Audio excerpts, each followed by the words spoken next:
પાઠ નંબર 225 હિબ્રુઓના પત્ર 13મો અધ્યાય 5મી કલમ.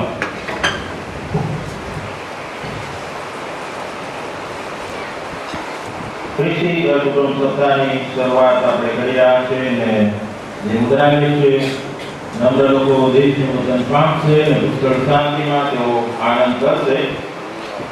અને આજથી એક કુટુંબની જે મીટિંગ છે કૌટુંબિક સંગતો એ મળશે એના ભૂતને જે આશીર્વાદો છે પામવા માટે પ્રભુ આપણને કૃપા આપે અને ખાસ વચન જે છે કૌટુંબિક જીવન સંબંધી વાતનું એ મુદ્રાને આપણે સાથે વાંચીએ. તમારો સ્વભાવ નિરોગી થાય, પોતાની પાસે જે હોય તેથી સંતોષી રહો, કેમ કે તને કહ્યું છે કે હું તને કદી મૂકી દઈશ નહીં અને તને કદી છોડીશ નહીં.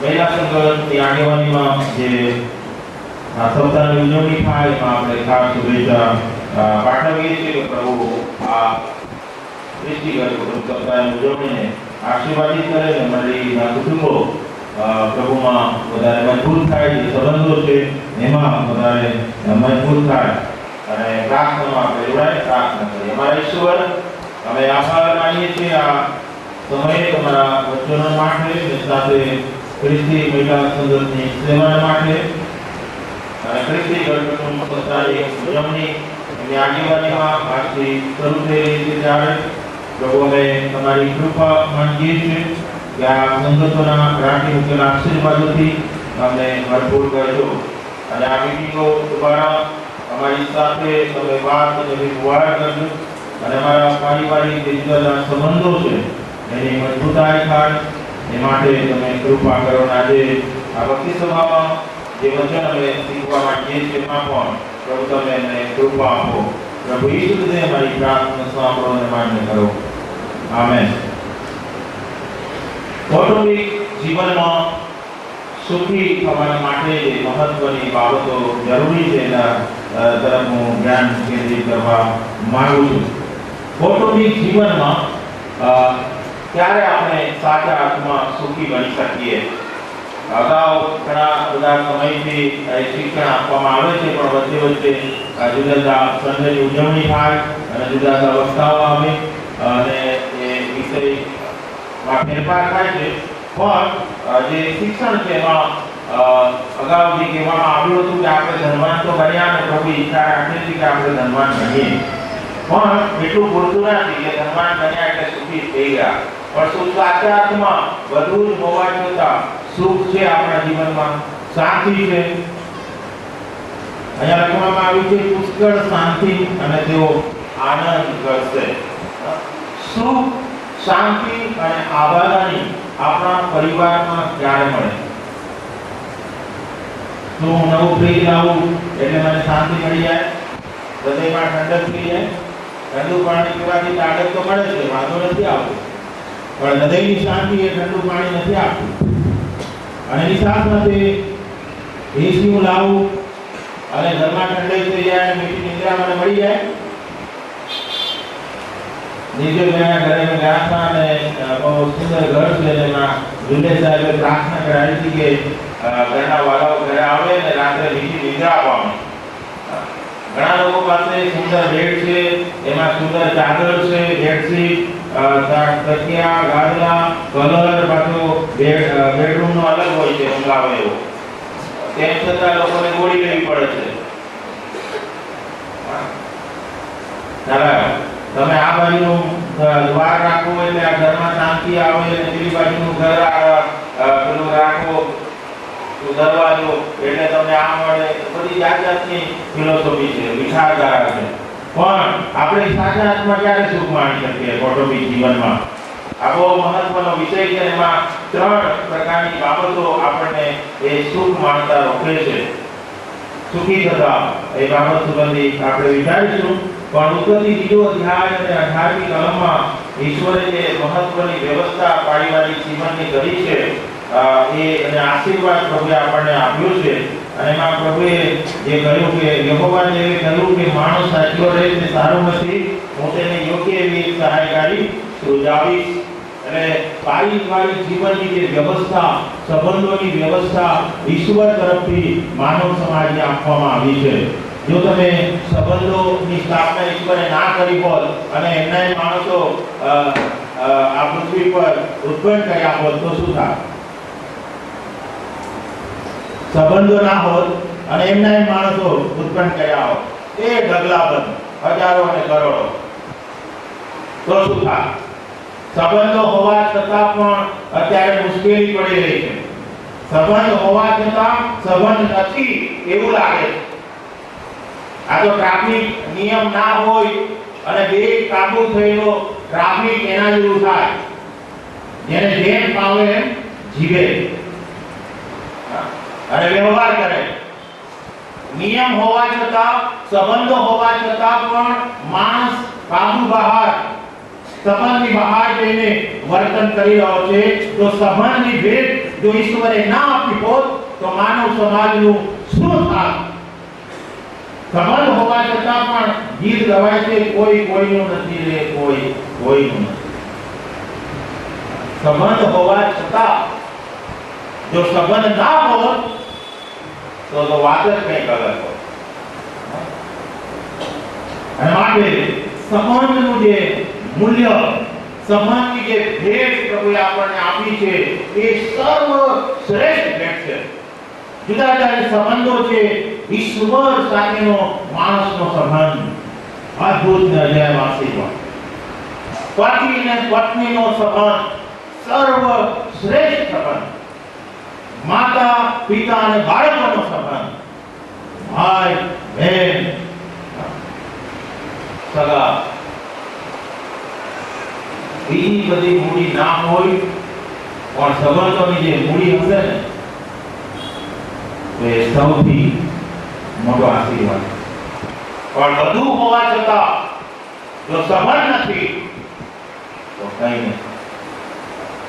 અને માટે પ્રભુ ચાહે છે કે એકાકી માણસ કુટુંબ વાળો થાય અને એકલો રહે તે યોગ્ય નથી. અને સમાજની સાથે, કુટુંબની સાથે એ મનુષ્ય જોડાયેલા રહેવાનું છે.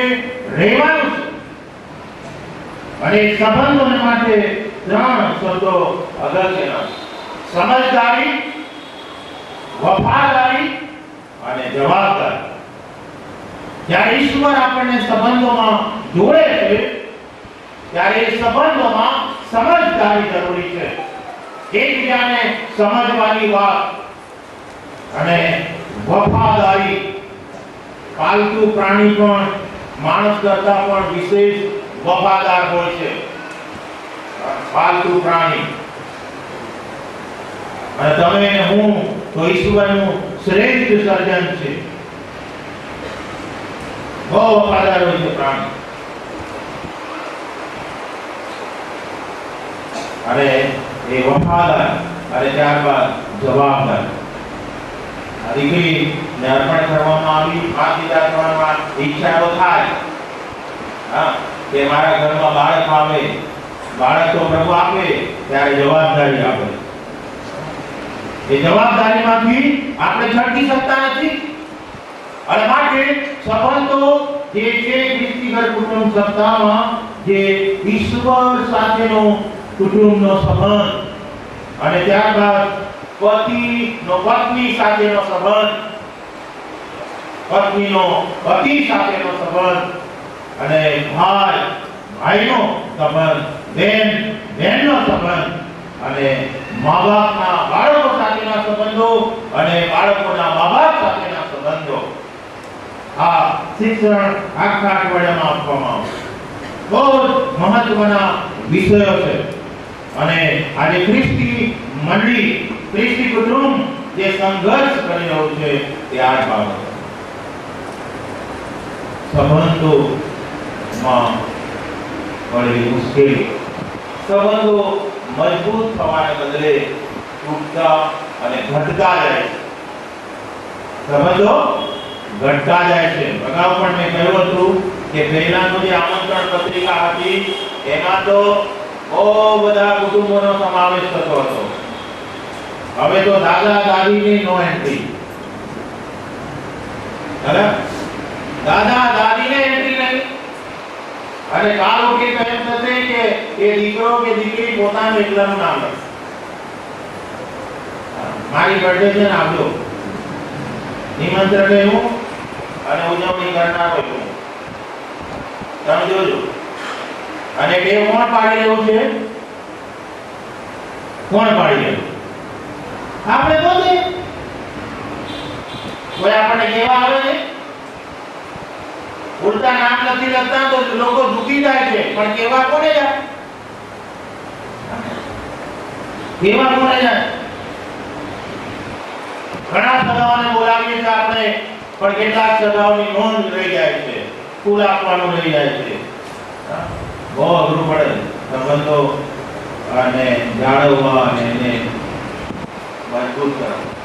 ગામડાઓમાં તમે જોશો હજુ પણ છે એ આમંત્રણ પત્રિકા આવે ને 50 જણાના નામો. આપણને એમ થાય કે આ લોકો હજુ એમના એમ જ રહ્યા છે, હજુ સુધર્યા નથી, પણ સંબંધોનું મૂલ્ય તો ત્યાં છે. અને આપણે ભણ્યા કોમ્પ્યુટર વાળા થયા, વિજ્ઞાન વાળા થયા અને ઉપર જે ઉડતા થઈ ગયા, પણ આપણા સંબંધોને કાતર ચલાવતા થઈ ગયા. અને ખ્રિસ્તી કુટુંબોમાં પણ કાતર ચાલે. અને માટે આ બહુ વિચારવા જેવી બાબત છે. પણ જે મહત્વની વાત આજે સાચા અર્થમાં આ જે સંબંધોમાં પ્રભુએ જોડ્યા છે એમાં આપણે સુખી છીએ કે આપણા કુટુંબમાં શાંતિ છે. આ મહત્વની બાબત છે. અને એમાં ત્રણ મહત્વની બાબતો આજે આપણે વચનમાંથી પ્રકાશ મેળવવા માંગીએ છીએ. અને એમાં પહેલી જે મહત્વની બાબત છે ઉત્પત્તિ 2 અધ્યાય અને 23મી કલમ. ત્યાં લખ્યું છે અને તે માણસે કહ્યું કે આ મારા હાડકામાંનું હાડકું ને મારા માંસમાંનું માંસ છે. તે નારી કેવા છે કેમ કે તે નરમાંથી લીધેલી છે. પાણી વાળી જે જીવન છે એ ઉત્તમ પ્રકારની ભેટ છે. પતિ પત્નીના જે સંબંધો એક ઉત્તમ પ્રકારની ભેટ છે. સંબંધની બીજી કોઈની સાથે તુલના ના થાય. દુનિયા જાતના નામ આપીને તુલના કરે છે. કૌટુંબિક સંબંધમાં બહારના સંબંધો અને બહુ જ સારું મુખડું પહેરાવવામાં આવે, બહુ સુંદરતાથી એનું વર્ણન કરવામાં આવે અને ફાયદો મેળવવા પ્રયત્ન કરતા હોય લોકો. પણ પતિ પત્નીનો જે સંબંધ છે ઓ અદ્ભુત ને ઈશ્વરે એ જોડ્યો. ઈશ્વરની હૃદયની ઈચ્છા કે એકાકી માણસ કુટુંબવાળો બને પણ એમાં સુખી એ થાય માટે જે મહત્વની વાત છે એ આદમ શું કહે છે જ્યારે હવાને આદમની પાસે લાવવામાં આવી ત્યારે આદમ જે શબ્દો વાપરે છે આ મારા હાડકામાંનું હાડકું ને મારા માંસમાંનું માંસ મારું છે. મારું મારા માંથી લીધેલું છે. એ બાળકું નથી, એને ઠોકીને તાળ્યું નથી, એ માથે પડ્યું નથી. એ માનવું છે એ પોતાપણાનો સ્વીકાર કરવો. સુખી થવું છે પારિવારિક જીવનમાં તો ઈશ્વર તે જે પતિની ભેટ આપી છે એને સાચા અર્થમાં સ્વીકાર. એ કાળો છે, ધોળો છે, ઊંચો છે, ઠીકણો છે, જાડો છે, પાતળો છે, જેવો હોય તેવો, પણ કોણ? પતિ. પત્નીની ભેટ આપી છે એ ગમે તેવી છે બીજાની સરખામણીમાં, પણ એ કોની છે? હરી. સ્વીકાર ઈશ્વરે આપ્યું અને આદમે હૃદયથી એનો સ્વીકાર કર્યો. આ મારું છે, મારું પોતાનું છે, મારું પોતાનું. અને આ સ્વીકાર એ સંતોષ તરફ દોરી જાય. કૌટુંબિક જીવનમાં સુખી થવું છે તો પતિ પત્નીએ એકબીજામાં સંતોષ પ્રાપ્ત કરવો. કૌટુંબિક જીવનની બહાર જઈને સંતોષ નહીં, એનાથી દુઃખ સિવાય બીજું કંઈ નહીં મળે.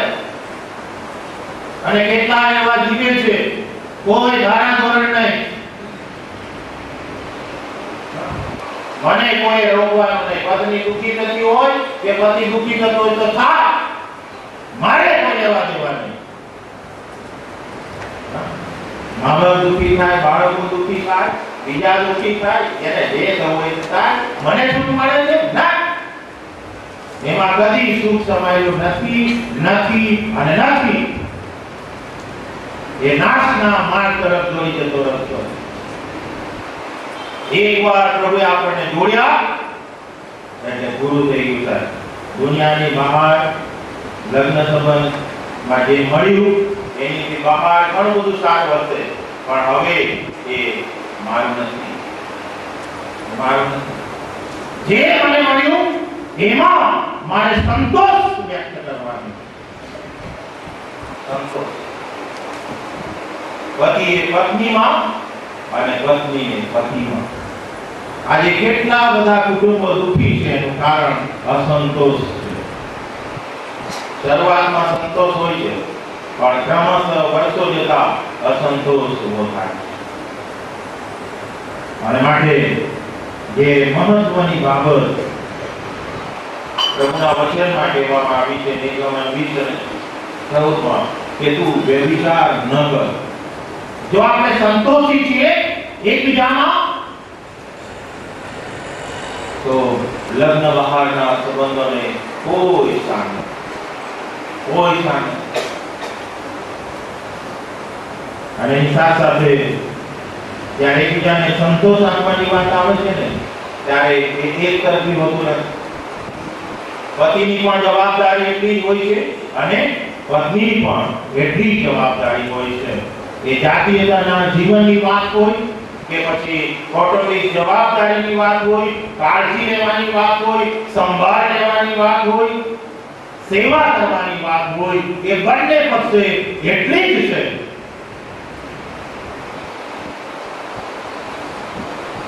માટે એકબીજાનો સ્વીકાર કરવો અને એકબીજામાં સંતોષી રહેવું એ જરૂરી છે. જ્યાં અસંતોષ ઉભો થયો ને ત્યાં પ્રશ્નો ઉભા થાય. અને માટે કૌટુંબિક જીવનમાં જો સાચા અર્થમાં સુખ માણવું છે, શાંતિ પ્રાપ્ત કરવી છે, તો પતિ અને પત્ની એકબીજામાં સંતોષી સાચા અર્થમાં સ્વીકારે એકબીજાને અને એકબીજામાં સંતોષ માણવા માટે પ્રયત્ન કરે.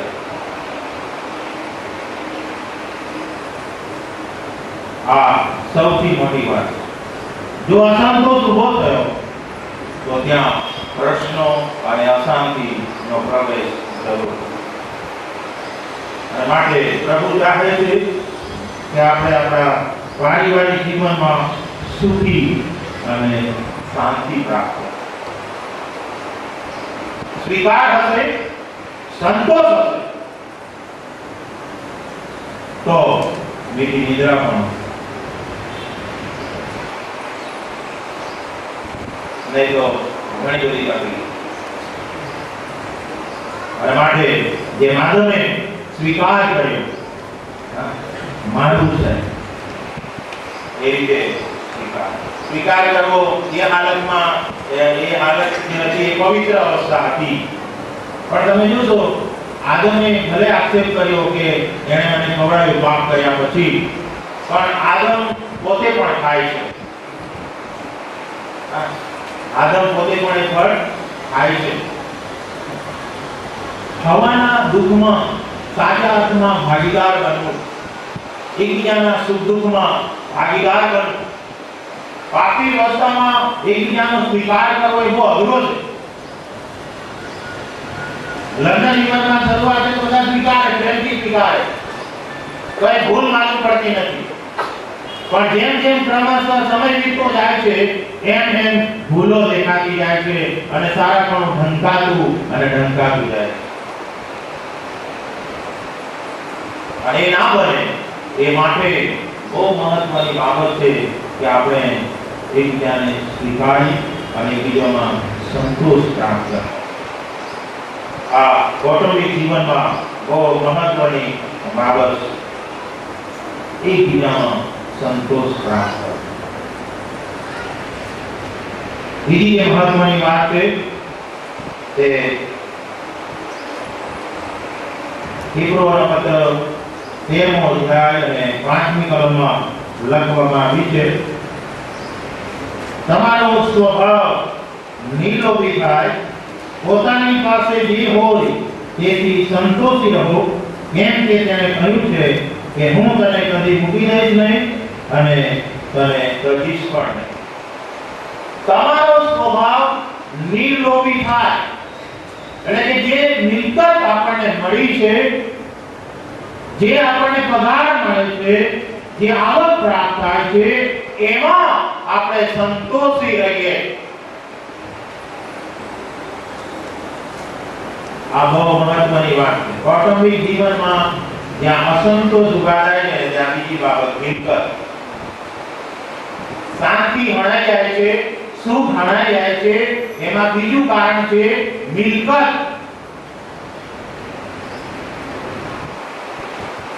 અને એમાં ભલભલાના સંબંધો બગડી ગયા. પતિનો પત્ની સાથેનો સંબંધ બગડે છે અને પત્નીનો પતિ સાથે અને બાળકોનો માતા પિતા સાથે અને ભાઈ બહેન અને સગા બધાનો સંબંધ એ બગડે છે. પત્નીના નામે ઘર હોય તો પત્ની એમ ના કે આ મારું ઘર. કોઈ લોન લીધી હોય વ્યવસ્થા ખાતર ઘર લેવા માટે અને કાયદેસર રીતે એનું નામ થયું, એનો મતલબ કે પતિનું નથી. દુનિયાની કોર્ટ ભલે કહી શકતી હોય કે આ તમારું પોતાનું પત્નીનું છે, પણ બાઇબલની કોર્ટ કહે છે કે પતિનું પણ. કાયદામાં તો મળી શકે છે, પણ જ્યાં સંબંધોની જ્યારે વાત આવે છે ત્યાં મિલકત ઉપર નથી. પણ જો આપણો સ્વભાવ એ સ્વાર્થી છે, લોભી છે, તો ત્યાં કોઈ સંબંધ જોવામાં આવતો નથી. અને એ દ્રવ્યનો મિલકતમાં જો સંતોષ નથી તો પ્રશ્નો ઘણા થાય. અને લૂકની લખેલી સુવાર્તા 3જો અધ્યાય અને 14મી કલમમાં યોહાન બાપ્તિસ્મા શું કહે છે? સંપૂર્ણમાં પણ આ વાક્ય લખવામાં આવ્યું છે અને ત્યારે ભ્રષ્ટાચારે માન્યા મૂકી છે. દાળે ખવાતી નથી. લગ્નમાં એ બધી ભેગી કાઢાવો, તુવેર દાળે, ચણાની દાળે, વટાણાની દાળે બધું ભેગું. બિચારો કરે શું? 200 રૂપિયા કિલો ડુંગળી રડાવે છે ને હવે દાળે રડાવે. ત્યારે અહીંયા લખવામાં આવ્યું છે 14મી કલમ, સિપાહીઓએ પણ તેને પૂછ્યું કે અમારે શું કરવું? તેણે તેઓને કહ્યું કે કોઈના પર જબરદસ્તી ન કરો, તેમજ કોઈના ઉપર ખોટું તોહમત ન મૂકો અને તમારા પગારથી સંતોષી રહો. જે કંઈ પગાર આપણને મળે છે, આવક પ્રાપ્ત થાય છે, એમાં આપણે સંતોષી રહીએ.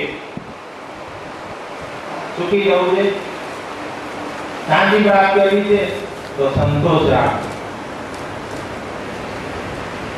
સંતોષ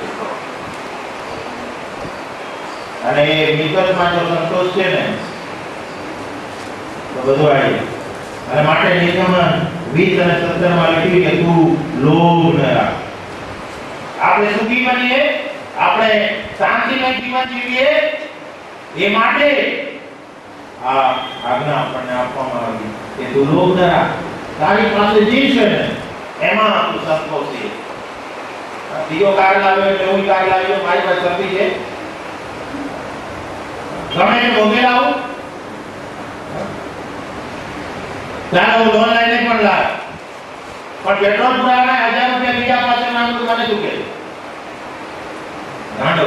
આપણે હરીફાઈમાં જીવીએ, પેલો લાવ્યો હું લાવ, પેલા આવો છે હું નો, પેલા છોકરું થાય મારું છોકરું થાય, મારા પર બુદ્ધિ છે.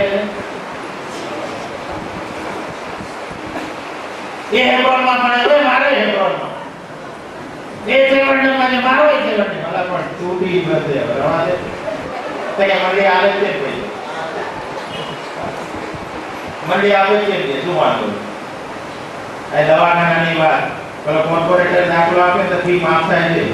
કોણ લે? મંડી આપે છે. જાઓ મૂકો સર્ટિફિકેટ. મંડીના પૈસા લે કે મારી પાસે પૈસા લે કે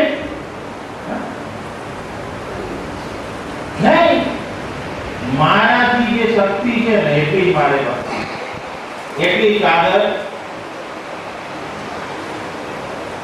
દેખાદેખી નહીં. જે પગાર મને મળે છે એમાં હું સંતોષી રહું. અને જો મિલકતમાં અસંતોષ ઉભો થયો તો શું થાય? પડાવી લેવાની વાત આવે.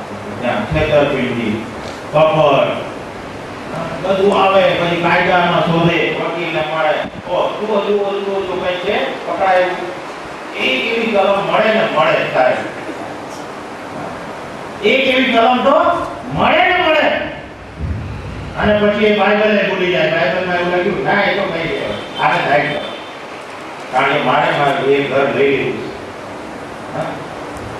મારે ઘર લઈ લેવું છે, મારે જમીન લઈ લેવી છે, મારે પૈસો લઈ લેવો છે, મારે એડી લઈ લેવી છે, મારે સોનું લઈ લેવું છે, બધું લઈ લેવું છે, કારણ કે મને સંતોષ નથી. અને ત્યાં સંબંધોની મૂડીને મોટું નુકસાન થાય છે. અને માટે મારા મિત્રો, સૌથી મહત્વની જે વાત છે કે આપણે મિલકતની બાબતમાં જે કંઈ મળે છે એનામાં સંતોષ રાખીએ. દ્રવ્ય લોભથી આપણે દૂર રહીએ, દ્રવ્ય લોભથી આપણે દૂર રહીએ. અને અયોબ શું કહે છે? બીજો અધ્યાય, પહેલો અધ્યાય અને 21મી કલમમાં, અયોબ જેવો સંતોષી માણસ કોઈ કટકટ નહીં અને કોઈ બળબડાટ નહીં. એવું સંતોષી જીવન આપણું હોવું જોઈએ. ત્યાં લખ્યું છે 21મી કલમ, મારી માના ઉદરમાંથી નગ્ન આવ્યો હતો અને નગ્ન પાછો જઈશ. યહોવાએ આપ્યું અને યહોવાએ લઈ લીધું છે, યહોવાના નામે સંતોષી જીવન.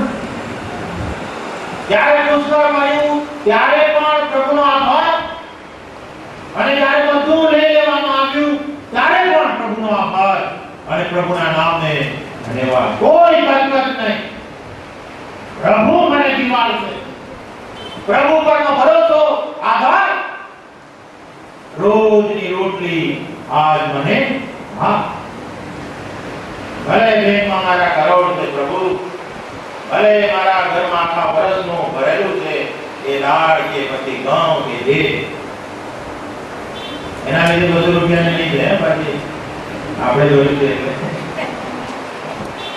પ્રભુ જોઈએ, બાકી ખોટું નથી. પણ આધાર કોણ? ઈશ્વર. રોજની રોટલી આજ મને આપ. જે કંઈ મને મળે છે એમાં હું સંતોષી રહું, એમાં હું સંતોષ. મિલકતની બાબતમાં સંતોષ એ બહુ જ મોટી મૂડી છે. અને અયુબના જીવનમાં સંતોષ હતું ત્યારે પણ અને જતું રહ્યું. એ જ સંતોષ ભાવ આપણા જીવનમાં હોવો જોઈએ. અને ત્યારે આપણે વેચીને ખાઈશું પણ પડાઈ નહીં લે બેટા, હા લે ભાઈ લઈ જા, મારી પાસે છે, થોડું છે પણ લઈ જા. એ ભાવના પેલામાં તો શું હશે? ભેગું કરો, ભેગું કરો, ભેગું કરો, બસ. એ પોતે ખાય નહીં ને બીજા ખાવાય ના, પોતે શાંતિથી જીવે નહીં, બીજા શાંતિથી જીવાય ના. અને માટે પરિવારમાં જો સાજા હાથમાં સુખ માણવા માંગીએ છીએ ને તો આપણે મિલકતમાં સંતોષ રહેતો. પછી આ ફ્લેટમાં આવો છે ને આ ઘર આવું છે ને પેલા બહુ જોરદાર છે. અમે પાદરીઓ ઘરનું ઉદ્ઘાટન કરવા જઈએ, બધા જોયા કરીએ. કોણે કોણા જોઈએ? કારણ કે પાદરી પેલા આગળ જાય. પણ એમ કહું મારી પત્ની ઘરે આ 5,000 ના કઈ દેખાણા, આપણું ઘરે તોડી ના. આપણું જે છે ને પ્રભુનો આભાર. હા બનાવાય તો બનાવવાનો આભાર, મહેનત કરવાની, એમાં કશું ખોટું નથી. પણ કોઈની દેખાદેખી નહીં, હરીફાઈ. અને હરીફાઈ તો તંદુરસ્ત. હરીફાઈ તો તંદુરસ્ત, દેખાદેખી નહીં. અને દેખાદેખી જો કરી નહીં તો દેવાળિયા થયા. અને આજે તો ઘણા દેવાળિયા કાર્ડ મળે છે. અને કાર્ડોનું ઉત્પાદન થતું જ જાય. એટીએમ કરો ને એટીએમ કરો, જાત જાતનું કરો. ઘણી સુવિધાઓ મળી રહી છે, પ્રભુનો આભાર. પણ એનાથી આપણે દેવાદાર ના થઈ જઈએ એની કાળજી રાખો. આ લાવો ને પેલું લાવો, એક વાર પૂરી થાય, બીજી ત્રીજી ચોથી પાંચમી ચાલુ ગાડીના વગેરે વગેરે એમાંથી બહાર આવતા નથી. અને માટે જે મહત્વની વાત છે કે મિલકતમાં સંતોષ. અને છેલ્લી ને મહત્વની વાત કે આપણા ઘરમાં જે કજીઓ અને કંકાસ અને બળબડાટ થાય છે ને એનાથી દૂર રહીએ. એનાથી આપણે દૂર રહીએ. બીજો પિત્તર પહેલો અધ્યાય અને ચોથી કલમમાં એમ લખ્યું છે, તેનાથી જ્યારે આપણને મૂલ્યવાન તથા અતિશય મોટા વચનો આપ્યા છે, જેથી જો દ્વારા જગતમાંની જે દુર્વાસનાથી દુષ્ટતા થાય છે તેથી છૂટીને ઈશ્વરી સ્વભાવના ભાગીદાર તમે થાઓ. અહીંયા આગળ પાપી સ્વભાવ અને ઈશ્વરી સ્વભાવની વાત કરવામાં આવી છે. અને જો આપણા ઘરમાં એ પાપી સ્વભાવના જે લક્ષણો એટલે કે કચકચ અને બળબડાટ છે, કજીઓ છે, કંકાસ છે, તો કદી આપણે પારિવારિક જીવનમાં સુખ અને શાંતિ પામવાના નથી. નીતિ વચનમાં લખ્યું કે કજિયાખોર સ્ત્રીની સાથે રહેવા કરતા તો ધાબા પર રહેવા જેવું સારું. એટલે કે સ્ત્રી એટલી કજિયાખોર હોય તેવું નહીં. આ બાજુ ખોટું નહીં લગાડતા. આ બાજુના પતિ પણ એવો હોય છે. હા, બંને બાજુ છે. આ તો કચકચ ને બળબડાટ,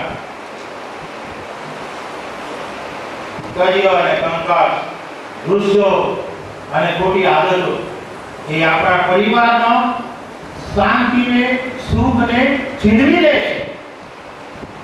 કેટલાકને તો કચકચ કર્યા વગર જપ ના વળે. જપ ના વળે અને એ કુટુંબની શાંતિને છીનવી. ઇસ્રાએલ પ્રજાના બે મહત્વના લક્ષણો કચકચ ને બળબડાટ. નિર્ગમન 16મો અધ્યાય અને બીજી ને 7મી કલમમાં એ બંને લક્ષણોનું વર્ણન કરવામાં આવ્યું છે. ઈશ્વરે બહુ બધું કર્યું એમના માટે, પણ એમણે હંમેશા કચકચ અને બળબડાટ કરવાનું ચાલુ રાખ્યું. અને હંમેશા મિસર જ યાદ આવે. ઈશ્વર ગમે તે કરે, અમે મિસરમાં સારા હતા તો શું કરવા રડતા હતા? મિસરમાં સારા હતા, શા માટે રડ્યા? શા માટે પોકાર કરે? તું ઈશ્વરે ભૂલ કરી?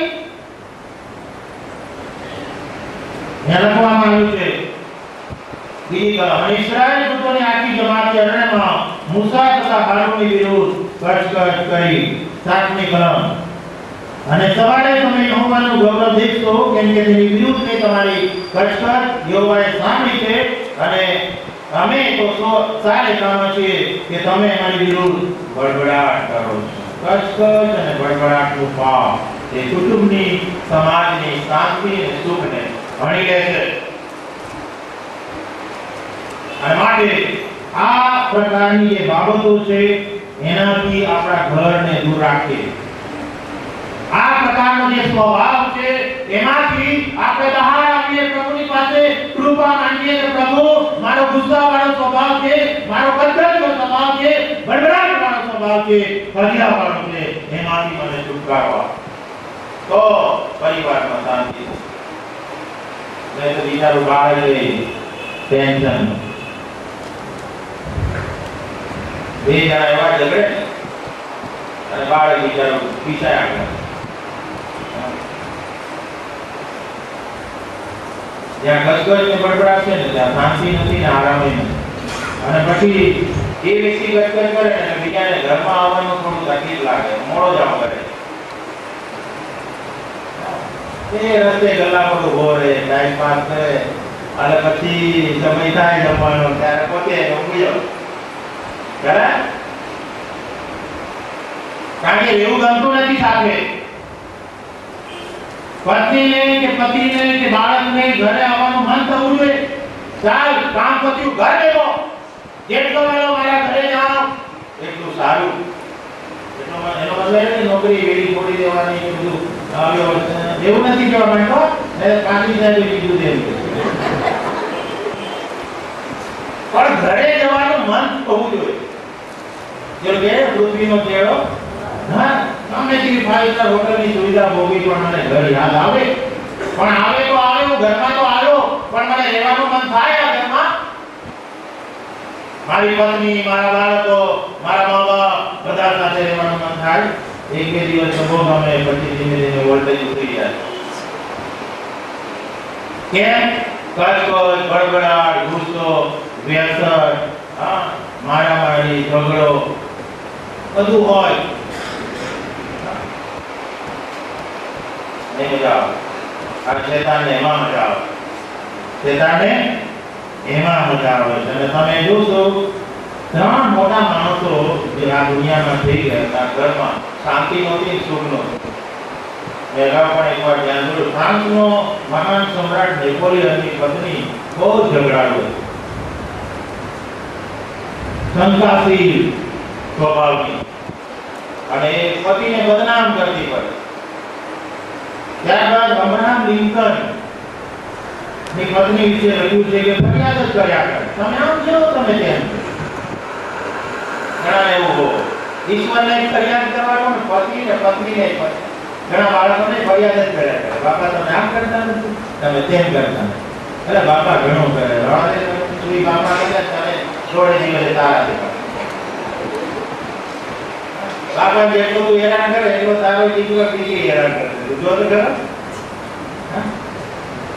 હમણાં તને ખબર નથી પડતી, લગામ વગરના ઘોડા જેવું જીવે છે, પણ પછી જોજે જ્યારે બાળક આવે એ જીવતા શીખાડી દે છે. એ અબ્રાહમ લિંકનની પત્ની ફરિયાદ કર્યા કરે, ખામીઓ શોધ્યા કરે અને મારવા દોડે. બોલો રાષ્ટ્રપતિને આખી દુનિયા મારે ને ક્યાં મીટિંગ થાય. પછી બહાર વિચારો અગાડ નીકળતા જોર કરે કે ના કરે. જો જે ઘરમાં આવું હોય ને ત્યાં પતિ બહાર જોર જ કરે.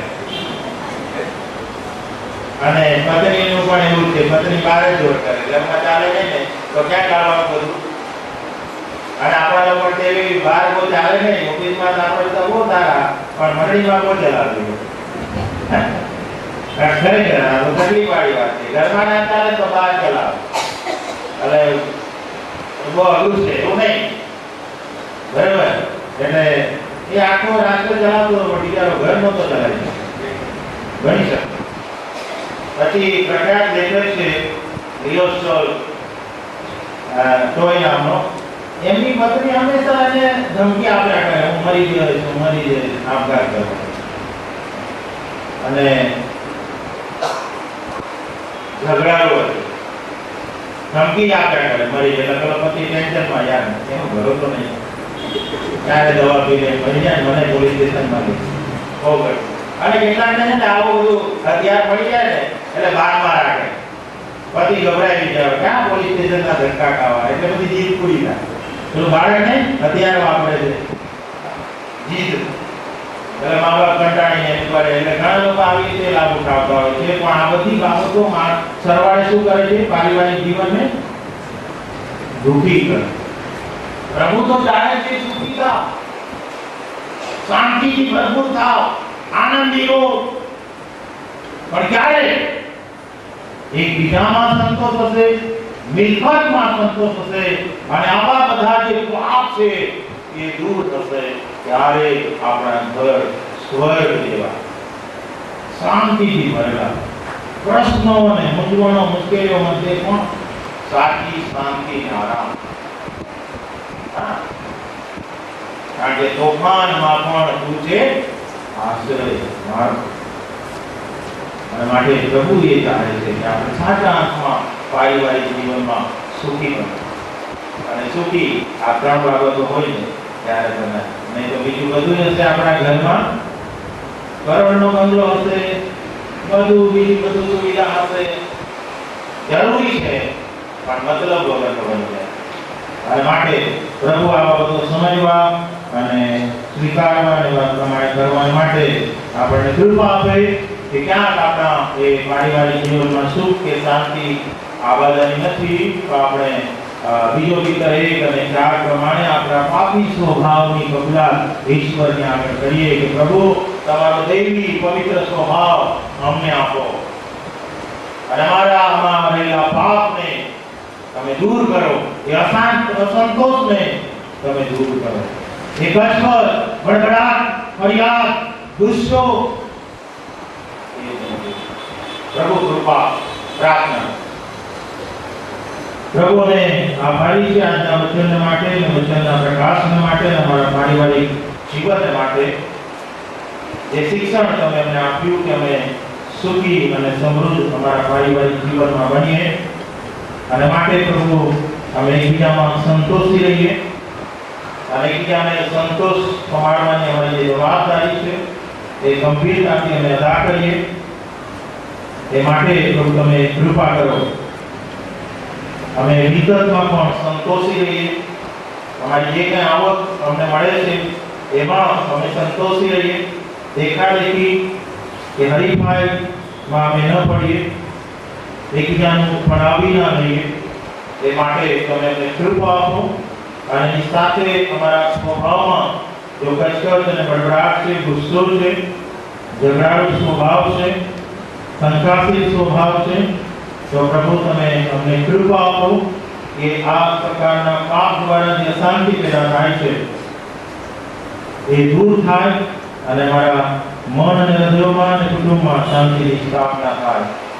પ્રભુ તમે અમને સુખી થવા માંગો છો, જોવા માંગો છો, ત્યારે પ્રભુ તમે અમને એક કૃપા આપો કે અમે તમારા જેવો પવિત્ર સ્વભાવ પ્રાપ્ત કરી શકીએ. પ્રભુ ઈસુએ અમારી પ્રાર્થના સાંભળો. આમેન.